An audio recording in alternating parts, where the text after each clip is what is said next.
So I'm gonna run it back.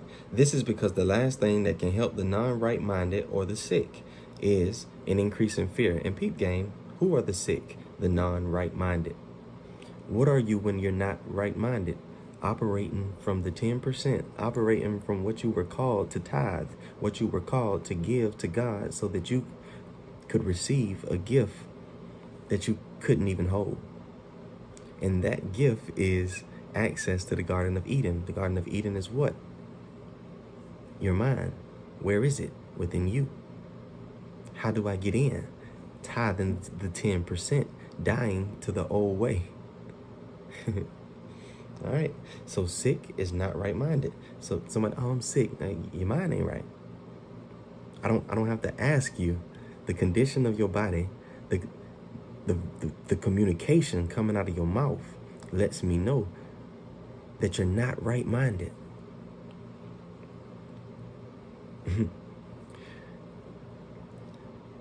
This is because the last thing that can help the non-right-minded or the sick is an increase in fear. They are already in a fear-weakened state. If they are prematurely exposed to a miracle, they may precipitate into panic. This is likely to occur when upside-down perception has induced the belief that miracles are frightening. And some of this stuff be sounding stupid when we read it. But tell me, what would you do if you were sitting beside somebody who had both of their legs amputated and a breeze came by and their legs just miraculously start to grow all the way down to toes on the floor? What would you do? Would you stand up and praise God, or would you run? What would you do if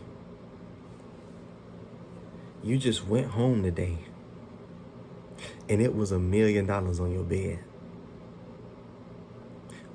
Would you not start to walk around and check your house to see if you can find signs that somebody had been there, because the $1 million didn't just arrive? There has to be a logical explanation for the money that's on your bed. And if there has to be a logical explanation to the point that you're going through your phone and you're calling your friends trying to see who popped up and gave you some money, it's because there's a hidden belief inside of you that miracles are not real. And you have to be able to trace your beliefs. The surface thought is so petty and it changes so much that you need to pay it little attention. It's the underlying paradigm that drives thoughts of this nature to come back continuously that you must deal with. You must learn how to identify. You must learn how to redirect. The value of the atonement does not lie in the manner in which it is expressed. The value of the gift isn't in how it's presented. In fact, if it is used truly, it will inevitably be expressed in whatever way is most useful to the receiver. If you receive the atonement truthfully, it will be applied directly, instantaneously, to the most advantageous way to serve the one whom it has been unwrapped by. This means that a miracle, to attain its full efficiency, must be expressed in a language that the recipient can understand without fear. You don't know what people are afraid of. All you can go off of is what you think you know and what they say. And people be lying. People will tell you that they're not afraid of a bunch of things that they will get up and run from. People will tell you that they love a bunch of things that they do not care for.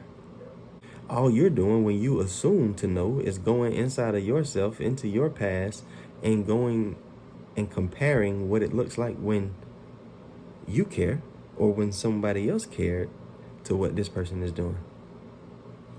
Comparison is the thief of all joy.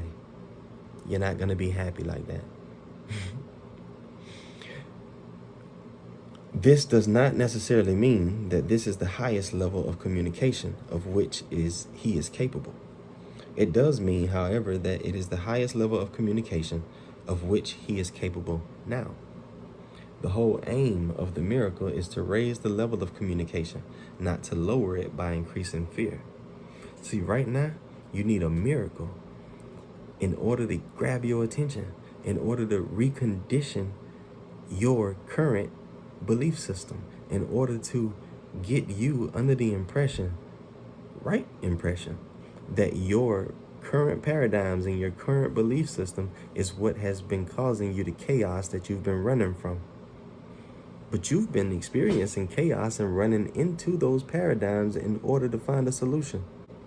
So now that you know through the miracle that what you've been doing does not serve you and you are raising your consciousness to a higher height, the I is becoming single and you become aware of a inner presence that you had no knowledge of prior to. And now you can tap into communication methods that you were not capable of prior to this knowledge. We absolutely need the miracle. The miracle is natural to our existence. We are designed to go from miracle to miracle. What you did today? Some miracles. What you did yesterday? Miracles. What you doing tomorrow? Miracles. It's not on and off. It's not sometimes. We don't go 7 days down to have 1 day up. No, you were designed to live from miracle to miracle. You were designed for greatness. You were designed for prosperity, for peace.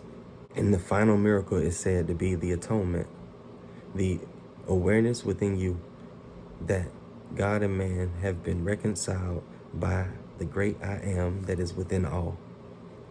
That's the last miracle that you need.